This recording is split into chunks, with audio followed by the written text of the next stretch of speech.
Olá pessoal, tudo bem? Hoje no Treine Foco Responde a gente vai abordar, na verdade foram 3 ou 4 seguidores, não me recordo realmente agora aqui o nome desses seguidores, mas esses seguidores nos questionaram mais uma vez sobre a questão do percentual de gordura. Mas essa pergunta do seguidor ela é bem clara no sentido de dizer que seria mais interessante trabalhar com gordura absoluta e grau de gordura absoluta para escalonar a quantidade de gordura da pessoa do que o percentual de gordura. Então um lancezinho diferente do que nós já abordamos e logo depois da vinheta nós vamos retomar essa discussão com uma abordagem agora um pouco diferente.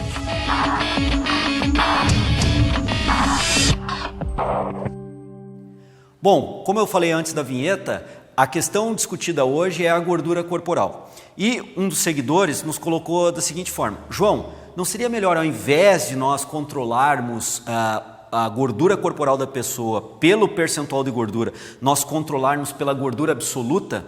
Então nós não seguimos as referências do percentual de gordura e seguimos as referências da gordura absoluta? Eu diria que depende muito, em algumas condições seria interessante até usar as duas referências.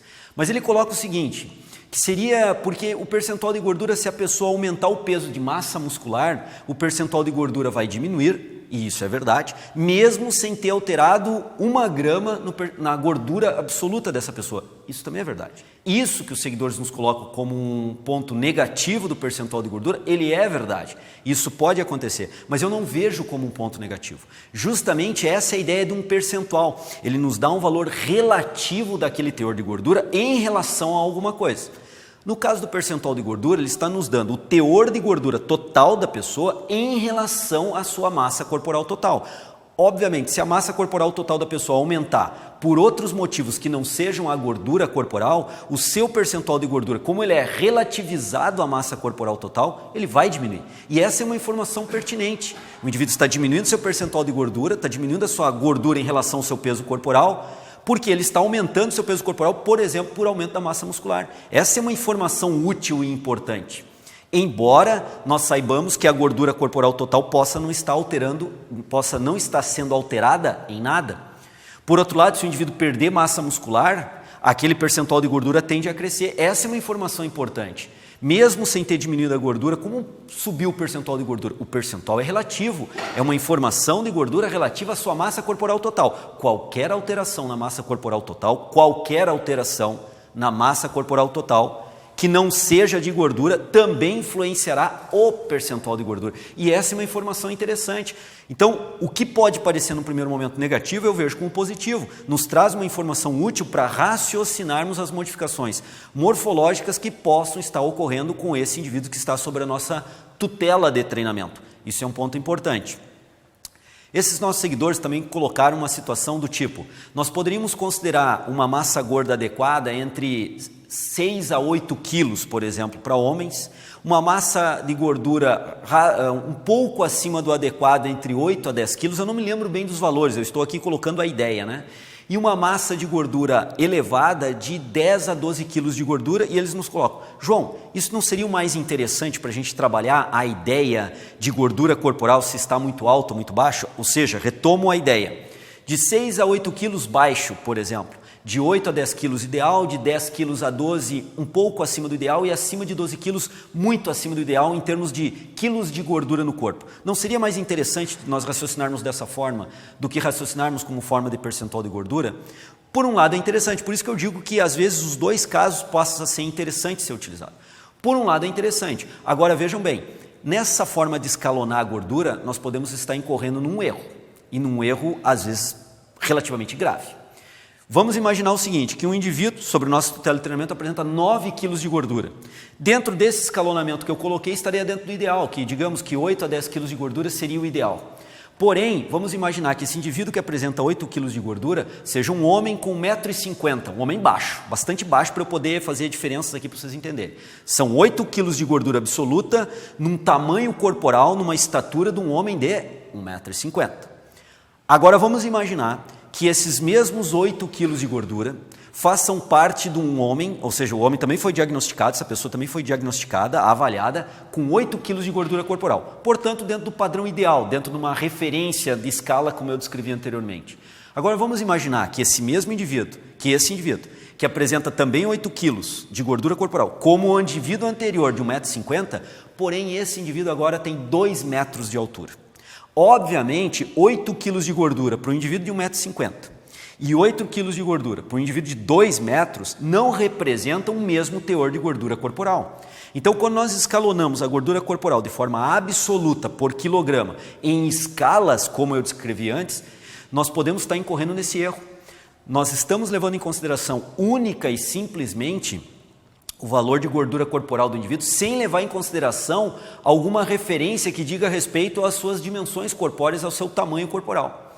O percentual de gordura, ele leva em consideração isso no momento em que ele vê o teor de gordura relativizado ao tamanho da morfologia da pessoa, ou seja, sua massa corporal total. Então vejam bem, o percentual de gordura, ele consegue corrigir esse tipo de análise, por isso que eu entendo como percentual de gordura a melhor medida para analisar. Claro que, se vocês olharem nossas postagens anteriores referente a esse tema, teve uma postagem que eu descrevi as limitações do método percentual de gordura, porque ele é duplamente indireto quando nós usamos a antropometria ou a bioimpedância. Nós temos que fazer métodos derivados, estimativas, aonde a estimativa final do percentual de gordura pode não estar muito correta. E existe algo chamado erro padrão de estimativa que mostra essas variações da estimativa. Então, quer dizer, se nós usarmos a equação preditiva adequada, se nós fizermos a medida adequada, fizermos os procedimentos protocolares adequados, a estimativa final ela é mais precisa. Se nós não fizermos esses procedimentos de forma adequada, a estimativa final ela não é adequada, ou ela pode ter um erro muito grande. Então, tudo depende dessas variações. Atualmente, com crianças e adolescentes, a ciência tem usado o somatório de dobras cutâneas. O pessoal não está usando nem gordura corporal total e nem percentual de gordura, porque se tem que calcular isso em cálculos que geram uma estimativa.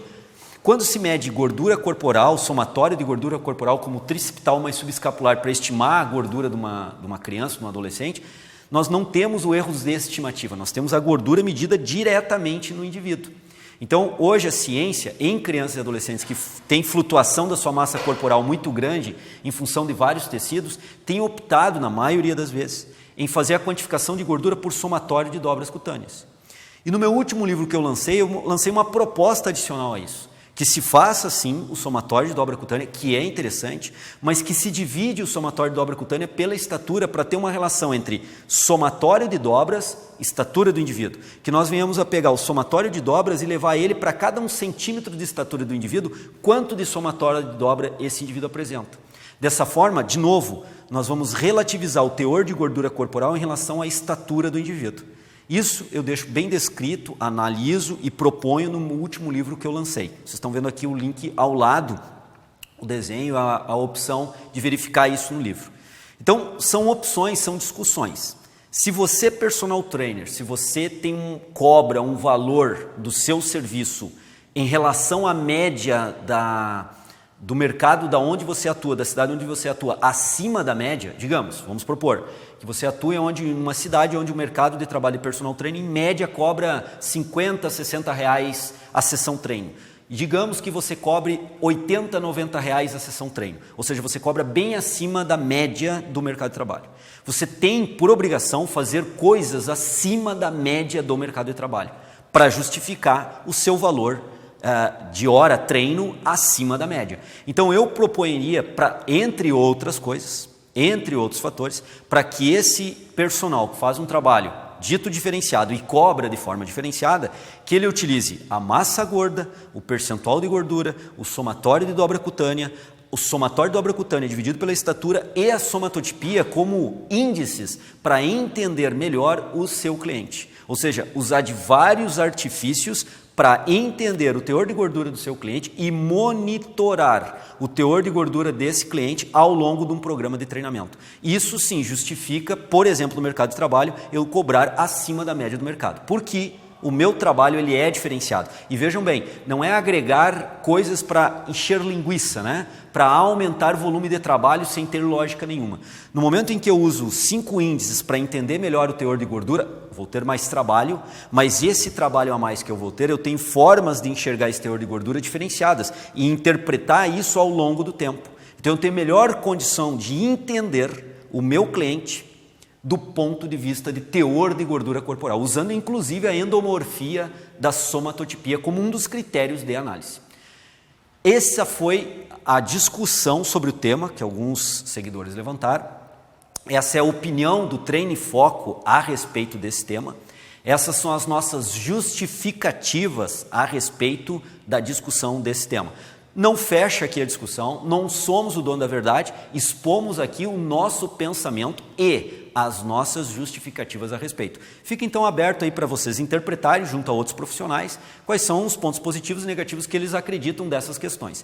De qualquer forma, esse é o posicionamento do Treine Foco. Para fechar o vídeo de hoje, agradeço demais aos seguidores do Treine Foco que estão divulgando o nosso material em várias mídias, ajudando tanto na divulgação dos nossos vídeos gratuitos, que está dando muita visibilidade ao Treine Foco, e muito obrigado a outros seguidores do Treine Foco que têm contribuído de forma muito importante para nós aumentarmos a abrangência do Treine Foco e a nossa visibilidade. Muito obrigado mesmo a vocês. Treine Foco Responde de hoje se despede, um grande abraço, até semana que vem. A questão de termos um desenvolvimento corporal adequado para um corpo perfeito, também nós podemos questionar o que seria um corpo perfeito nessas condições. Mas como ele colocou na citação, nós interpretamos como um corpo musculoso, forte e bem definido, como o Felipe Franco. Então, nessas condições, nós temos que imaginar que sim, treinamento por um bom período de tempo, e aí podemos raciocinar até com anos de treinamento, bem executado, bem feito, com a carga adequada de treinamento, mais uma nutrição também bem feita, bem regulada,